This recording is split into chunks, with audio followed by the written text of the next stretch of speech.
I have received many positive messages and constructive comments following the last conversation that we had on the video that I posted. And I'm very thankful for that.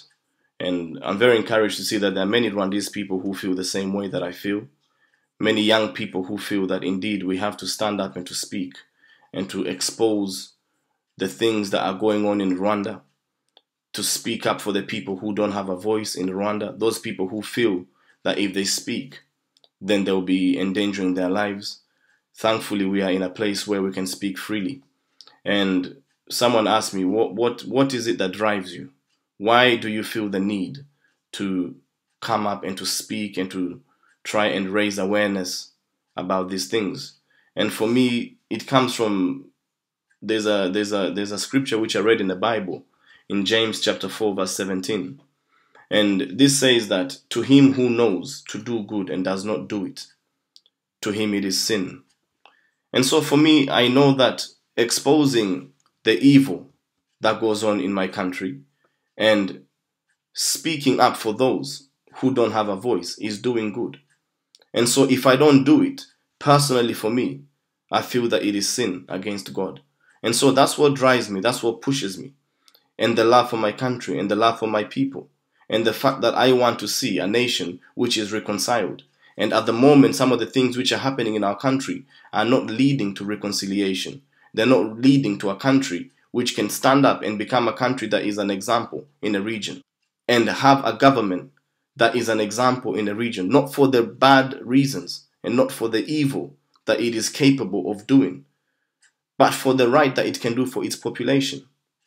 Now, I received some negative comments from people in Rwanda, and I would like to address some of these issues. You see, whenever you speak or you criticize the government of Rwanda and the President Kagame, and the people who he works with, there is one argument that is always constant. And those who have spoken up against Rwanda on Twitter, on Facebook, on YouTube, you'll be familiar with this. People in Rwanda will turn around and say, please, you don't know what you're talking about. President Kagame has built schools. He has built roads. He has built hospitals. He has built a good economy. Kigali is so clean. It's the cleanest city in Africa. And for me, that is a ridiculous argument. Because we are talking about issues of democracy, freedom, justice, impunity. And the argument that many of you can bring is that the government of Rwanda has built infrastructure. Let me assure you that Gaddafi built infrastructure. Ben Ali in Tunisia, he built infrastructure. Mubarak in Egypt, he built roads, he built hospitals, and he built a better economy than what President Kagame has built in Rwanda. And yet the young people in those three countries, they stood up and they said, enough. We want a revolution because we feel that there's no freedom. We feel that there are things which are going on in our country that we don't agree with. And that came from a place of genuine anger and anguish. And that caused those revolutions to take place. And so I can assure you that those presidents, Mubarak, Gaddafi, and Ben Ali, and others who have been toppled, they built very good infrastructures. I can assure you they built better roads than the roads that you have in Rwanda. They built better schools. You cannot compare their hospitals to the hospitals that are in Rwanda today. And yet, people were not happy. So why do you think that is? It's because we are talking about questions of freedom. We're talking about justice and impunity. Our people cannot be satisfied with infrastructure if they feel that they don't have the freedom to express their anguish if they have anguish, and to express their discomfort if they have discomfort. If they feel that they cannot express their good and their bad, then you can build all the roads that you want. They will not be satisfied.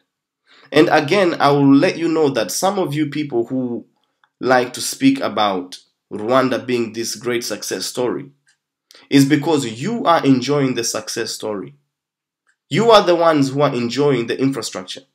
But I can assure you there are many people in Rwanda who are not enjoying those roads that you're talking about. They don't have the cars to drive on those roads.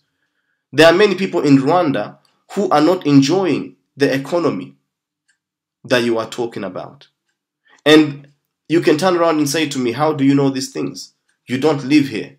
Let us who live here tell you what's going on. No, that's not valid. That's not a valid argument.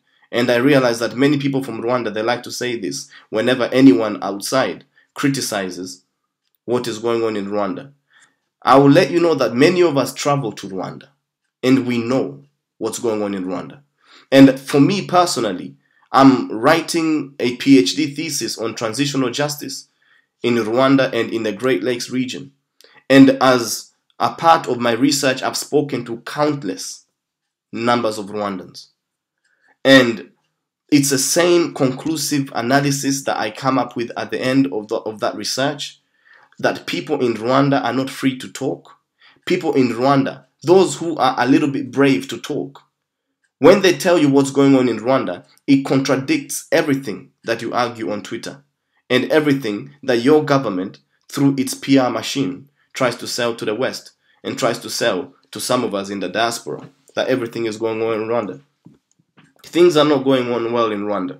They may be going on well for some of you, but they're not going on well for people. And just like in Libya, in Tunisia, in Egypt, and in many other countries which have seen revolutions recently, you cannot oppress a people. And even if you are enjoying the benefits of the government of Rwanda, the right thing to do for you as a Rwandan is to look at the situation objectively. Don't be subjective in your analysis based on your situation. Because I can assure you, you can be enjoying the infrastructure that you're talking about. But when a people are oppressed, oppression cannot last. Because history has told us, if you read history, that you cannot oppress a people indefinitely. Something will happen. And it is in your interest. You guys who are talking about the success story, it is in your interest to speak up and to make sure that the benefits you are enjoyed across board, from the south to the north, from the east to the west of the country, not only in Kigali and not only for a select few people, because you will lose these benefits when the people at the bottom decide and say, enough is enough. We have had enough of this oppression. And so when you come to engage in debates about Rwanda, I applaud you to be objective in your analysis, in the same way that we try to be objective in our analysis.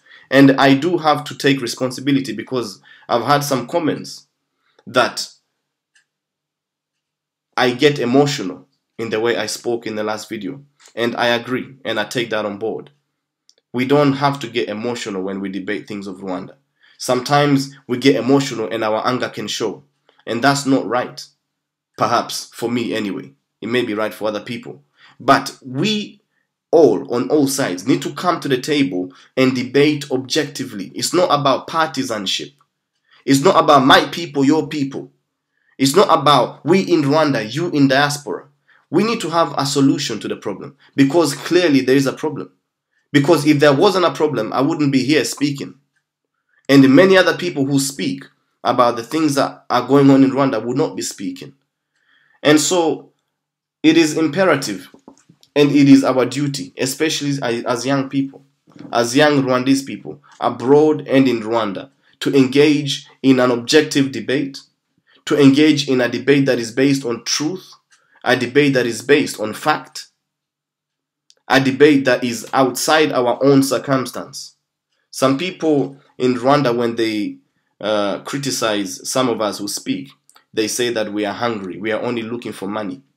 And I can assure you, there's no money in what we do. When we stand up and we speak against the situation in Rwanda, there is no money. If it is money that we were looking for, we would not be speaking. Here in Britain, there is opportunities to make money. In Europe, in America, in Canada, there is opportunity to make money. We are concerned about the situation of our people. Just like you should be concerned about the situation of all your people, all Rwandans, and come to the table and we debate and we come with a solution. Unfortunately, your leadership, President Kagame, and the people who are around him, they don't care about every Rwandan. They care about themselves. This is evident. It's evident because we see him. Maybe your news houses, Kigali Today and New Times of Rwanda, these newspapers and the television of Rwanda, which are basically the mouthpiece of the regime, maybe they don't report to you the truth of what goes on. But we know the truth because we can see it. It's factual. Your leadership does not care. Your leadership is interested in lining their pockets with vast amounts of wealth. Now, I live in the United Kingdom. The amount of times I have seen President Kagame come here to watch football, and I have followed and researched it to find out that maybe he has come for a summit. Maybe he has come for the G12. Maybe he's come for Commonwealth meeting. And many times he has come here to watch football because he loves Arsenal Football Club. Purely because he can. Now, when you are talking about many people in Rwanda who cannot even afford schooling, people who are poor, that go hungry, and I'm not talking about you guys in Kigali who are enjoying life. I'm talking about people in the village. Some people who you don't know because you live in your bubble, in the success story that is Rwanda. They cannot afford a lifestyle because Rwanda is not a rich country. Regardless of what you are told about your economy, about how great Rwanda is investable, Rwanda is not a rich country. It's a poor country. It is a very small country. It's dependent on donor aid. I know President Kagame stands up and says, and he criticizes the donors and says, what donor aid? We don't need donor. Yes, you do. Rwanda is dependent on donor aid. It has been dependent on donor aid since 1994 and before and after. And so when these people give money, and I'm not going to get into the debate now about the reasons why they give money. Yes, I know there are selfish reasons and there are self-interested reasons. But now, this money, they give it to you because you don't have money. And I understand that your government has been looting Congo. And that has been supplementing this success story that you talk about. But even with that, that's not enough. And for you to have your head of state flying to come and watch a football game. I know the hotels where he stays in London. Hotels where he pays thousands of pounds per night. That will show you what kind of leadership you have. And so you cannot turn around and say that you are living a success story because some of you are living a success story. You need to open your eyes and see what's going on in Rwanda. There is no justice in Rwanda. And a country where there is no justice, then you will see a revolution. That is a fact of life, it's a fact of history. You and I, Rwandese people, especially young Rwandese people, because those are the people I'm interested to speak to. We are in a position to manage history. We are in a position to make sure that whatever happens does not happen because people have given up and are saying enough is enough. We need to make sure that we can raise the awareness, and through pressure of dialogue and through people outside coming to know the truth about the situation in Rwanda, perhaps we and the media and all heads put together and the Rwandese youth, Hutu and Tutsi, rich and poor, in Rwanda and in abroad, we can say that we want to build a country that is equitable for all, and we can avoid situations which history has shown us, not only in Rwanda, but in any country where there is no equity, where there is no freedom, that something will happen because people cannot live that kind of life indefinitely. And your government's use of justice as a political tool to oppress individuals cannot be sustainable. And these are the kind of debates that we need to be having when you look objectively at some of the things that happen in your country. Let us discuss one or two things. Madame Victoire Ingabire, a lady stands up and gives an opinion and speaks out and says that I don't agree with the governance of this country. She goes to the memorial of the genocide and says that, yes, we are remembering these people, but I would like us also to remember these people who died. And she is taken and thrown in jail using the justice system. And many other people are going through the same process where they speak out. And when they speak out, the government fabricates evidence and says that these people deserve the wrath of the law. That's not sustainable. You look at this young man, this singer Kizito Mihigo. I was watching a YouTube video of him when he was taken to the court and they were reading the charges against him. And it's laughable, it's ridiculous. I wrote something down. The judge says that these 4 accused, they are accused of ubugambanyi bwo kugirira nabi ubutegetsi cyangwa perezida wa repubulika. And then he gives the law and itegeko nimero, I don't know what. Some of these laws that the government has introduced in Rwanda, they are ridiculous laws. How can you have a law against someone kugambanira perezida wa repubulika cyangwa ubutegetsi, and it is such a vague law which can be applied in any way? So that means if I speak out against the government in a manner that paints the government in a light that will make the people or the population turn against the government, therefore ngambanyereta. So then what's the role of the opposition? If that's the case, what is the role of the opposition? Because in most mature countries, in mature democracies, the opposition, their job is to point at the things that the government is doing wrong with the aim and the purpose to bring the government down. That's not a crime. That's called opposition. That's called accountability. But in Rwanda, if anyone speaks against the government, it's interpreted as kugambanira leta n'ubutegetsi. That's not sustainable. And Rwandese people, we have to see these things and say that we are looking at a ticking time bomb. Without democracy and equity, without people feeling the freedom to speak and to express their views, we cannot build a nation that will continue to live in peace and harmony side by side. And I know that the RPF government has tried to say to the world that this is what they're doing, but their actions do not match up with what they're saying. And we need to look at other advanced democracies and take some lessons. Let me finish off by giving you an example of what happened here in Britain just a few months ago. We have had elections in the European Parliament. And here in Britain, we have mainstream parties, the Labour Party, the Conservative Party, the Liberal Party, and we have smaller parties, of which one of them is called the United Kingdom Independence Party. Now, most people across the majority of this country and the mainstream parties agree and they hold the view that this party is not good for the society, because many people have insinuated that this party has racist tendencies and it exaggerates some of the problems which are happening in order to play upon the racial tensions which are already visible in this country. Now,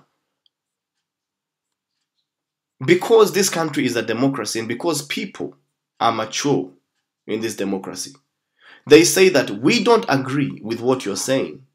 We don't agree with your policies, but we cannot silence you. We let people listen and make decisions for themselves. And they went to the polls, and the United Kingdom Independence Party is called UKIP. It did extremely well, better than anyone expected. But the opinions of people who voted for them and the opinions of this party were respected, because we live in a society where people's opinions are respected. But in Rwanda, you have a situation where your government is very insecure. First of all, when you have elections in 2000 where President Kagame gets 93% of the vote, even the most loved president, the most loved leaders, of which I can tell you one of them was Hugo Chavez of Venezuela, the late president. He was loved, genuinely, in my opinion. but no one gets 93% of the vote. That's absolutely ridiculous. And in fact, at that time, I was doing my thesis for my undergraduate degree, and I was writing on Rwanda. And I was looking at some of your data, and I came across Gisenyi, where President Kagame got 101% of the vote. He even got more votes than there were registered voters in Gisenyi. That is a sign of insecurity. And where you have a government that is insecure in their own policies and in what they're doing, then they will not allow anyone else to challenge them. But if indeed, as you said in your criticisms, that Rwanda is doing well, it's a success story, that they've built roads, why can your president and your government not give people a chance to vote freely and give people who speak and who criticize the government to speak freely? If truly the people of Rwanda are enjoying the benefits that you're talking about, they will back your country, they will back your president, they will back your government and say, you people, you're talking nonsense. So allow us to speak freely then. But your government has refused. You look at how many opposition leaders are rotting in jail. I know Ntaganda has just been released, but it's only a matter of time before something happens to him. Many other opposition groups have not even been allowed to register in Rwanda because they've automatically been labeled as genocidaires or as terrorists or whichever crime that your prosecutors choose to pick and label them. We need to mature as a society. And the young Rwandese people, let us continue to be interested. Let us follow what is going on in our country. Let us talk about it. Let us engage about it. Let us not stigmatize one another. If I don't agree with what you're saying, let us sit down and discuss our disagreement. Not that because you don't agree with what I'm saying and my criticism of the government, we can still sit down together and have a mature and amicable debate about it. If I don't agree with what you're saying, the fact that your government is doing well, we can still sit down together and have an amicable debate about it, like mature people and how people do in mature societies. And we need to move on from the stigmatization of labeling. That one there, that one is a genocidaire, that one is a terrorist. Why? Because they don't agree with what you are told is happening? No, that cannot happen. And so, let us continue the debate.